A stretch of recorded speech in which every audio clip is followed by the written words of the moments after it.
All right, guys, welcome to the highlight series. This is episode 1 here with Alex Kuressa.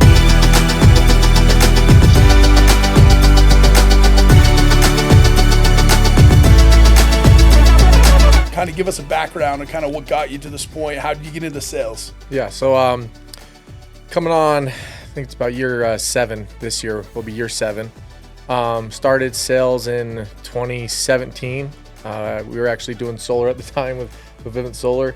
I've been with JB and the boys from day one. So got brought on by Brandon Ogletree. Him and I played football together at BYU. So, and yeah, man, it's going on year 7. It's been a ride for sure. So why don't you walk us through year 1? Kind of expectations, mindset, reality. Finished in school, haven't played ball, not really knowing what was going to come next, and trying to figure it out, right? Like you'd just done one thing your whole life basically, and just trying to figure out what the next step was. Brandon and I actually had a teammate that he went on a blitz. He went on a blitz with Tree, and came back, had made like $2,000, I think. And to me, that sounded like $1 million at the time. So his teammate's not the brightest dude. So I was like, okay, if you can do that, like I can do that. Hit up Tree, set up a time to go to lunch. It was like, yeah, count me in, man. So we went out to Palm Springs. We went to Palm Springs, California, and we're there that first summer. Every day was like 126 degrees. And you know, dude, I probably did. At the time, there was no setter closer, all self-jetting. I had no sales experience. How old were you? Was 23. Yeah. So I was like 23, 24. Had just had my first kid. Really had no choice but to try and figure it out. But yeah, having to figure out and close accounts and self-gen from day one was definitely a challenge. But I mean, I probably did 5 accounts that summer. Yeah. Most money I made was trenching an account for Ogletree. They paid me like $800 to go. He's like, hey, I need you to go trench this account. And thought I was Donald Trump, you know, with $800 cash from that. At the time, they were paying us, I think it was what, $260 a kilowatt. Yeah.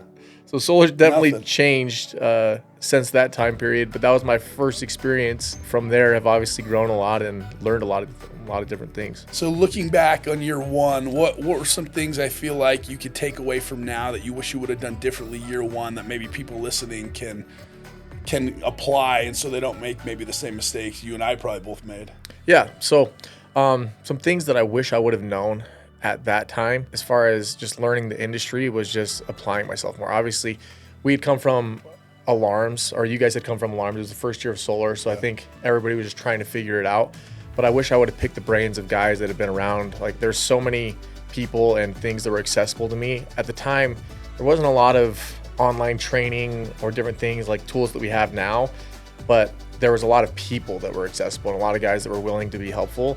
And I think the same goes now. Like, we don't realize how many successful people we have that have done or are doing like what we're aiming to do, that are at your disposal. And so I really wish I would have used that my first year. I think I would have helped out learning curve a lot. And I probably would have hit 6 or 7 accounts instead of 4 or 5. With 10x. You know, at least guys would have trusted me to trench a little bit more.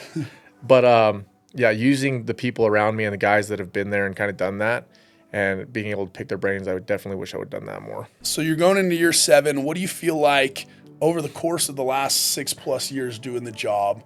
Obviously, your focus and intensity and mindset's probably shifted, especially in these last couple of years. What do you feel like the biggest difference is now going into the job and the opportunity that you have, we all have, compared to, you know, maybe the first couple years, right? So we'll walk us through kind of where your head's at, what you think about, what your goals are, and how serious you take the job now. Yeah. So I think the biggest difference, and for most guys, is there's always going to be a turning point from, I hope that this is going to happen, or I hope that I can achieve this. I hope I can accomplish what I'm setting out to do, and like reaching a point where it actually becomes realistic, right? And so I remember coming into door to door, and guys are like, yeah, people can make 6 figures. And you're sitting there wondering, I hope I can do that. I hope I can make 6 figures. That'd be really cool.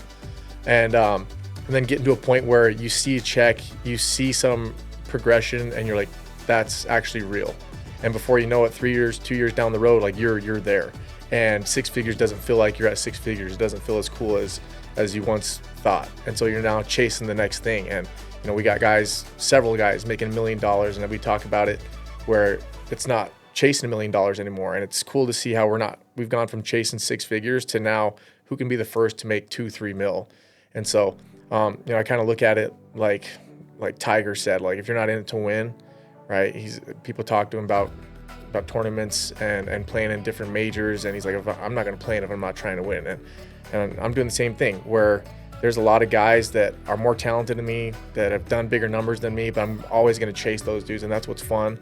And what I love about working at a company like this is there's always somebody to chase, and those goals get higher and higher every year, and the stuff that's realistic, quote unquote realistic, is always being pushed by this group. And so it's impossible to stop growing. So you work with, some of those dudes that make $1 million. What do you think is the separating factor is between guys that are ultra successful in this job and guys that are average? The thing that makes, in my opinion, that separates good reps from great reps, or guys that are average than not average, they don't get burnt out, man. They do not get burnt out. Good reps, they'll hit a point where they'll say, okay, man, like I'm kind of getting tired, and I'm ready to kind of call it a day. People say no, people are mean, it gets too hot, it's raining, it's snowing, whatever it is. At some point they reach this burnout factor. And guys, in specific, we work with Trey, and he does not get burnt out. Guys that are great, when other reps get burnt out, that's when they create the most separation. And when you look at a guy that I work with every day that's made $1 million, and I can really look at myself and compare the differences, and I'm like, dude, there's way more I could do, right? There's a reason why I didn't make the amount that he did, and I can kind of reflect on myself. And it's nice to be able to have those people you can compare yourself to and to really chase after. But that's the difference, is those guys don't get burnt out, they don't stop. And if you do, then you're going to be chasing those guys' shadow all the time. I think a big thing too in this job, the reason why I like this job is, those guys, and the difference between them and yourself and myself and others is it's not much. And I think that's kind of the beauty of the job, is you realize that if they can do it, you can do it. Yeah, absolutely. Right? And I think the beauty also of this job is the ability to go reinvent yourself, not only every day, but more importantly every year. Is, dude, who you were last year is irrelevant. Who Trey was last year is irrelevant. Who Ogletree was last year is irrelevant, because as the year starts, it's like, hey, we're all at zero. Yep. And so the ground kind of resets every year, and you get to go determine who you are. And I think that's, kind of a beautiful thing of the job. I think one of your biggest strengths and skill sets is leadership culture. I think from day one, you've always been a natural leader. I think people follow you. You're able to get people bought in. And there was a reason why at our previous company, your team that you and Ogletree would run and Ahi would run always won competitions. There's a reason why last year you guys won the primetime competition and were head-to-head on almost, to the finals in every competition. And I think a lot of this job is people follow people. And I also believe people quit people. And I think running a good culture, a good environment, and having dialed leaders goes a long way. Maybe walk us through some of your strengths, which I just mentioned, and why it's important to go develop those for those listening. I was fortunate enough to, play sports and be a part of, a high level of college football. And so I learned a lot of leadership characteristics. I played quarterback, so obviously a quarterback position, there's a lot of leadership that goes into it. And so I've been fortunate enough to almost be trained in how to try to motivate and lead a group of men, right? Or women, I guess. And so with that, to me, all culture and leadership is a transfer of energy, right? There's a couple things that really stand out. And for me, it's a transfer of energy and accountability. And if you can do those things as a leader day in and day out, you're going to have dudes that come ready to go to war with you, right? And you're going to have dudes that you get the most out of production-wise, competition-wise, and everything that we're able to monetize in this job. Those two things are going to be the common denominator. Transfer of energy. Can you be high energy? Can you be exciting every single day? Because you're either giving energy or you're taking it. And we all have those dudes that come into correlation meeting and they bring bad energy, and dude, you don't want to be around those guys. What about people who say, that's just not me, I'm not the rah-rah guy, I'm not the hype guy? I remember when I first recruited Ogletree, who I think is a really good leader, and kind of always balled out in sports. People know who he is. That was his biggest pet peeve, was like, dude, I'm not coming there. I don't want to be the rah-rah guy. I don't want to be the hype guy. Now I look at him, I go to your guys' correlation, and you're riding in with motorcycles, riding through walls, we're throwing chairs. It's rah, rah, rah, and it's Ogletree's leading the way, you're leading the way. So the guys who think, oh, I'm not that guy, what advice would you give them? Yeah, and so, every team has guys with different roles, and there's the hype dudes or the guys that are loud, and there's always is going to be guys that they say that they're not that guy. And that's why I say there's those two most important things, and it's transfer of energy. And if you're not the most high energy, your job is to just not take away from the energy. And your other job is the accountability factor, right? So if you can be accountable, like, you got to produce, and you got to be able to do those things, and you got to be able to never miss stuff, never be late on stuff. And for me as a leader, why people always ask me, like, how do you get guys to come to stuff? How do you get guys to make sure they're never late? And how do you get guys to kind of buy into what you're doing? It's because I strive to set the tone. You'll ask me and Tree and Trey and Tyler and our leaders, like our managers, we set the tone. And if I'm ever late, I automatically, without whether I mean to or not, give other reps permission to be late. So For sure. Everybody knows they won't be late. They won't miss a thing. They won't do anything, because it's my job to set the tone. And so if you're not the high energy guy, just don't take away from the energy and be accountable. Everybody needs to have reps that set the pace, and there are the guys that lead by example rather than lead by talking or so don't talk about it, be about it if that's you. There's a role for everybody to have in the office, but those two common things are going to be mandatory and super necessary for you to not only just run your office, but to build a culture that you want.